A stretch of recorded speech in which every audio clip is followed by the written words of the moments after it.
जय श्री कृष्ण।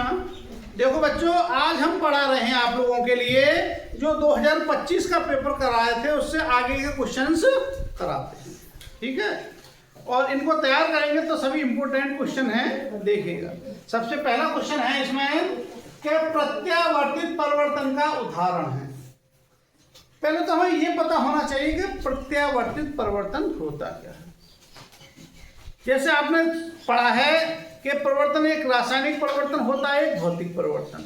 रासायनिक परिवर्तन में क्या होता है कि रासायनिक परिवर्तन में उसके रासायनिक गुण बदल जाते हैं, लेकिन भौतिक परिवर्तन में उसके रासायनिक गुण नहीं बदलते हैं। वो परिवर्तन के बाद अपनी मूल अवस्था में भी आ सकता है। जैसे हमारा पानी है, पानी से बर्फ बन गई तो बर्फ से पानी बन सकता है, तो ये कैसा हो गया? भौतिक परिवर्तन होगा या प्रत्यावर्तित परिवर्तन होगा। इसी प्रकार से हमारा दूध है, दूध से दही बन गया, क्या दही से दूध बन सकता है? तो ये कैसा परिवर्तन होगा? रासायनिक परिवर्तन होगा, ठीक है।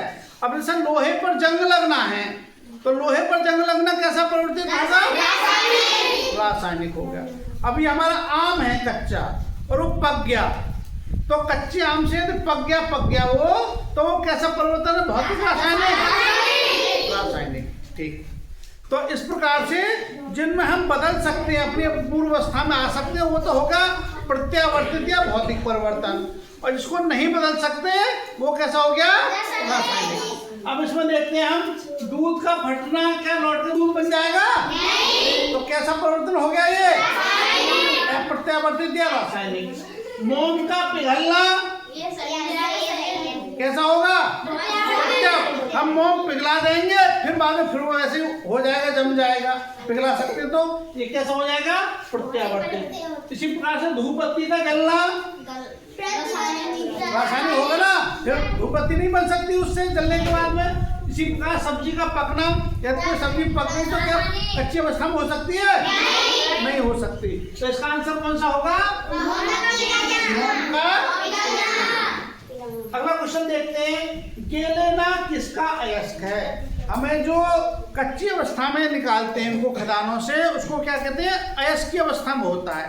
और अयस्क हम देखेंगे कि जैसे लेड है, लेड का वस्तु क्या है? गेलेना। ये याद होनी चाहिए सभी। लेड का अयस्क क्या है? और कॉपर का क्या है? कैल्कोपिसाइड। कैल्कोराइड का है? कॉपर का। एल्यूमिनियम का क्या है? बॉक्साइड। एल्यूमिनियम का अयस्क क्या है? बॉक्साइड। और जिंक का क्या है? Zinc blende.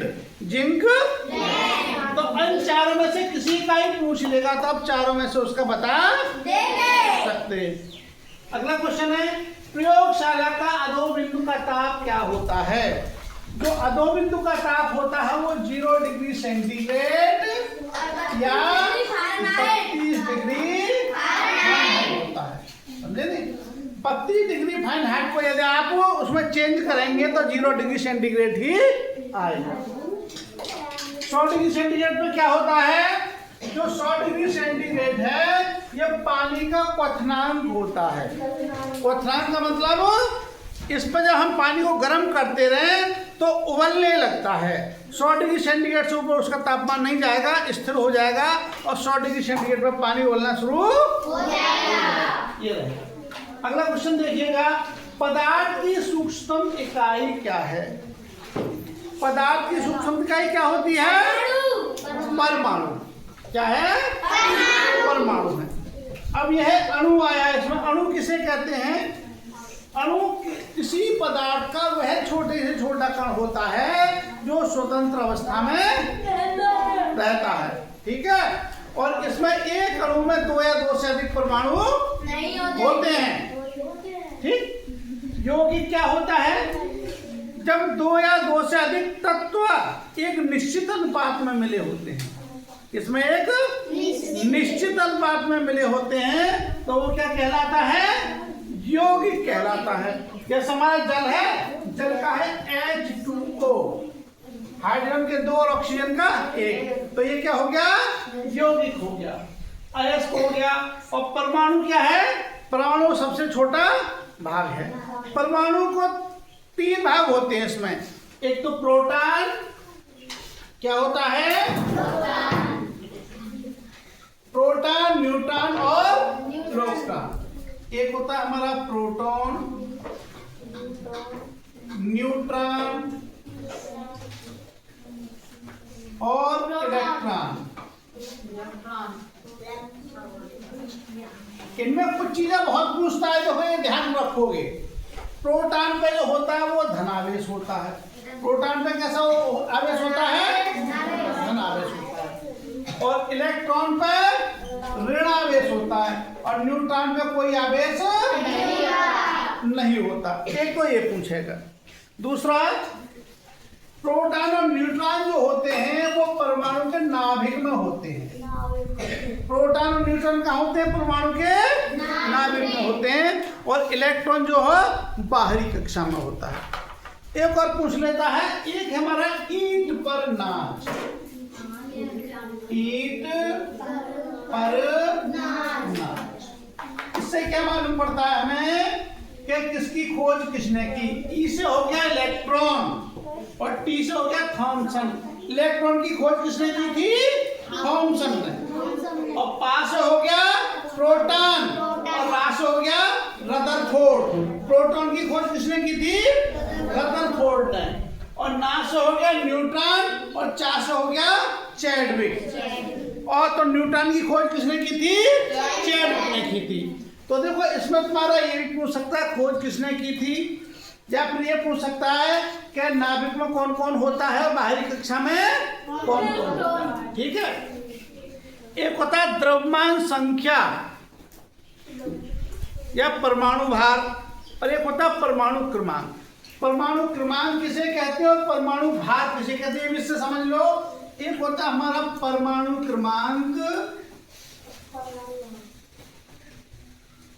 और एक होता है परमाणु भार। देखिएगा, किसी परमाणु के नाभिक में जितने प्रोटॉनों की संख्या होती है उसे क्या कहते हैं हम? परमाणु क्रमांक। क्या कहते हैं? परमाणु क्रमांक। और किसी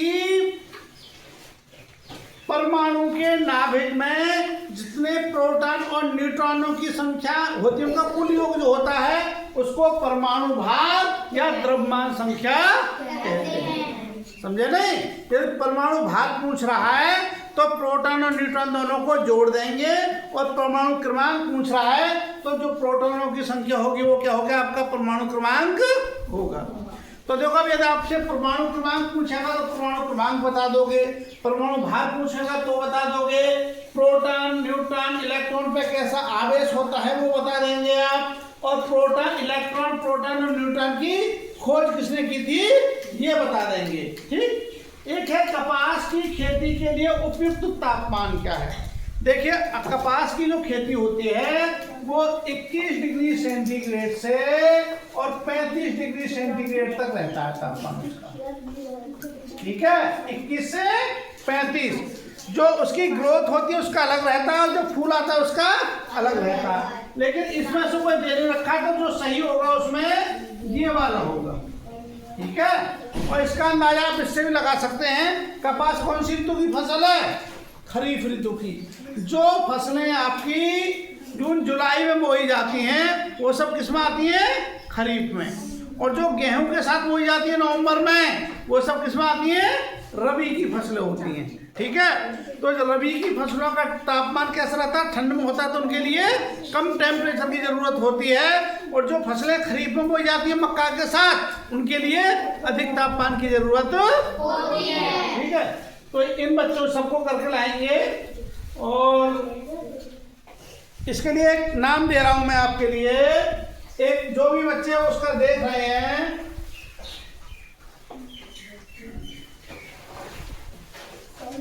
जिसने पूरी वीडियो देखी होगी तो ये बताएगा, उसका कमेंट में देगा कि प्रोटॉन की खोज किसने की थी। इसका आंसर देना है सभी को कि प्रोटॉन की खोज किसने की थी। प्रोटॉन की खोज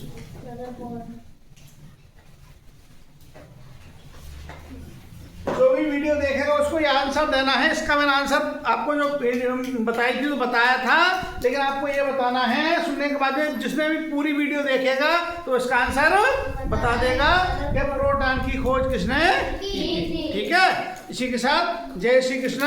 और सभी बच्चों तक, सभी बच्चे फॉर्म भरें। इसका फॉर्म NMS का फॉर्म आ गया है। सभी टीचर से भी अनुरोध है कि सभी बच्चों तक ये सूचना पहुंचाएं और ये वीडियो भी उन बच्चों तक पहुंचाएं। जय श्री कृष्ण।